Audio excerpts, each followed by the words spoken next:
Good morning, everyone. Today is day 8 of Make Your Own Sourdough Starter with me. So I would like to ask you, how is your sourdough starter doing today on day 8? Here's my starter. As you can see, it's doing really well. It's just a little bit more than doubled now. And let me see if I can hold it closer so you can see the bubbles.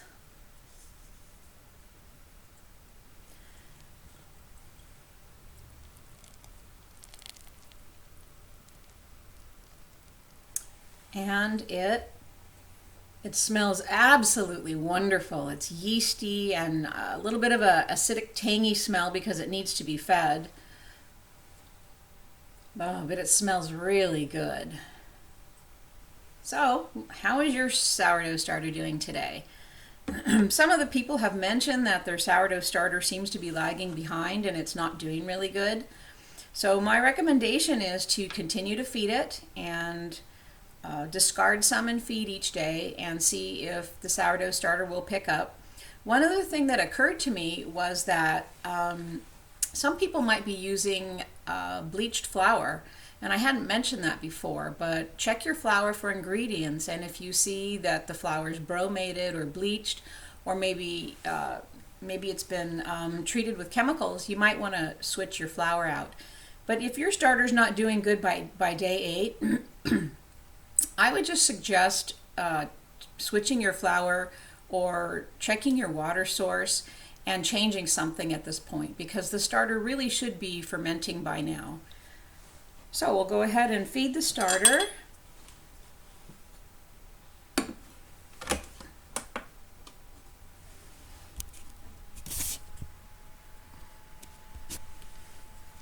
I'll pour out all but about 30 grams.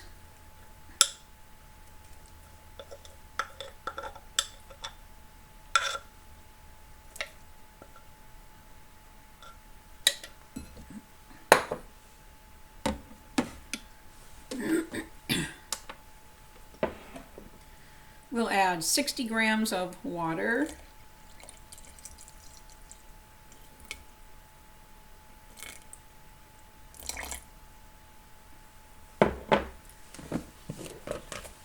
And I'm using my flour mixture, which is half all-purpose flour and half white wheat flour.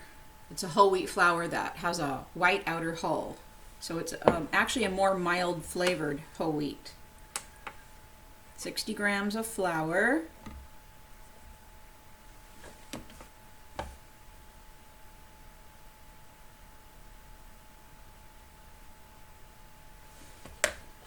Okay, and we'll stir it up.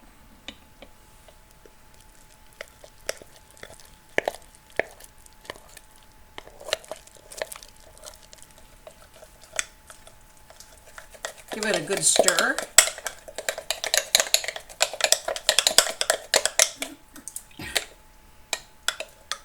It's nice and thick again.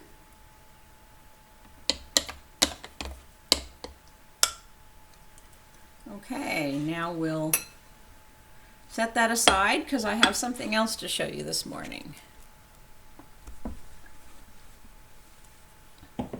So I've had people asking me how to dry the starter and how to freeze it. So I thought I'd show you this morning how to dry a starter. You'll want to wait till your starter is stable and active and healthy. So I think I could actually dry my starter and it would do well at this point because it's very vigorous. But I would recommend waiting till more like 10 to 12 or 14 days. And then if you wanted to dry your starter and put it aside for a backup, or if you want to send some to a friend, then let me show you how you might want to do that. Let me move my scale aside here.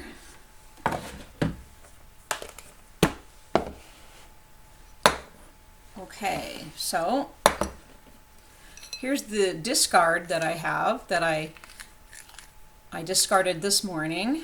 I'm going to add some water to it until it's like paint.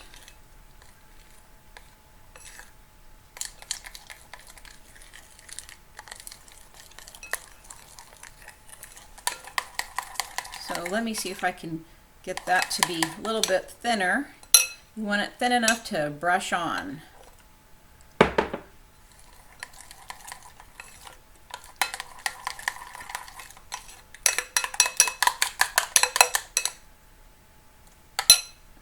Just a little bit thinner.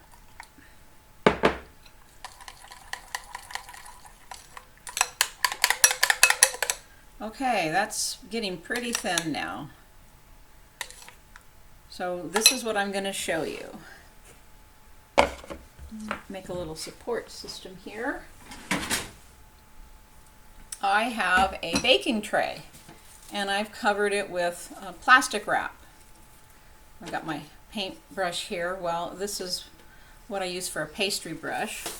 I'm going to set it here and put this down so you can see what I'm doing. Okay, so I've got a baking sheet and I've lined it with plastic wrap. Now I'm going to take my sourdough starter that I've turned into it's more like a paint consistency, and I'm going to paint it on. Now when I'm done here, I'll show you the reason I use the plastic wrap instead of parchment paper, and I would never paint it onto a solid surface. And when I'm done doing this, I'll show you the reason why. Now, you can paint it on as thick as you like, but the thinner you paint it on, the more quickly it will dry. And it usually takes, 24 to 36 or 48 hours to dry. It doesn't take very long, but the drier your air is in your house and the thinner you paint it on, the more quickly it will dry. So you paint your starter on, and then you just like this, and then you just set it somewhere to dry. So you can see it's just really thin. So you just set it somewhere to dry, and then by tomorrow it should look like this. You've got real big, nice pieces of crackly, crisp, dried out starter. And the reason I use plastic wrap is because it doesn't really stick to the plastic wrap, and if it does, you just pull the plastic wrap and it just jumps right off. Now with parchment paper, it could stick to the paper and not come off, and with a solid surface, you might be scraping away at it. So when you get to this point, and you have this nice, dry, lovely, thin sheets of sourdough starter, what I would do is I've got a zip bag, and I have it marked with that it's a sourdough starter and what day it is. I would just put my dried sourdough starter in there.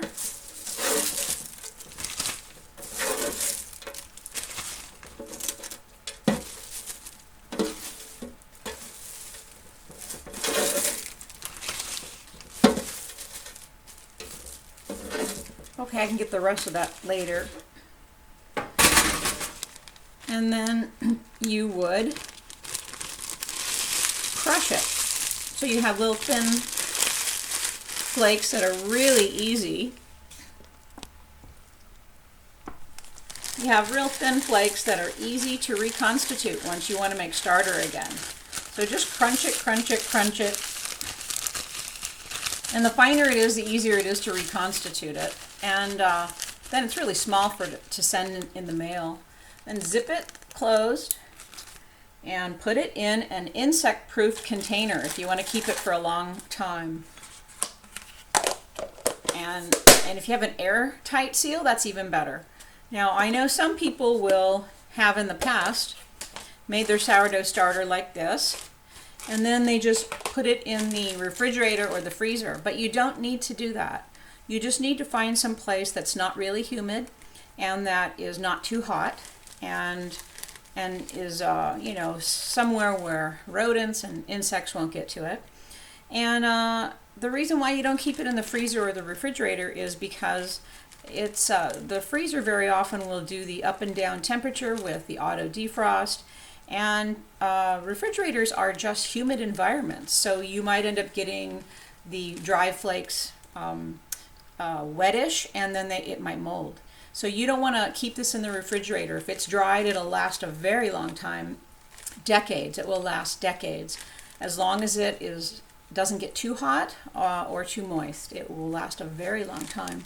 You can also select an old jar like this and put it in the zip bag and put it in, or you could just, you don't even need a zip bag with this. Just fill your jar with dried starter, seal it up nice and tight, and put it somewhere where it's not going to get too hot, and it should last a really long time. So you have your backup, and you're able to send it to your friends whenever they request it. So that's how you dry sourdough starter, so that you can easily send it and share it and save it. And another time I'll show you how to prepare sourdough to freeze it, so that when you go away on vacation you can freeze it and come back and have it reconstituted in a matter of just a few days, because the dried sourdough starter does take longer than a frozen dough to reconstitute. So anyway, that's it for today. I will check and see if there's any questions. And let's see here. Okay, hi Tony. I'm glad you like it. I don't see any questions today, so I wanted to also remind the people that are just joining now that this is a paperback copy of my book, Make Your Own Sourdough Starter. It's thin. It's got a lot of great information on making mother doughs, your own starter, how to store it, how to take care of it, how to test it. And you can get this on Amazon as a booklet like this, but you can also download it as an ebook for free from both of my sites, northwestsourdough.com and thebakingnetwork.com. So you would just sign up and you would get a download link and you would have it for free on your computer. You can print it out or you can just read it from your computer. So if you want to follow along with this and have this as a reference, then just go ahead and get it. So that should be all for today. Tomorrow will be day 9. And I hope your sourdough starter is doing really well like mine is.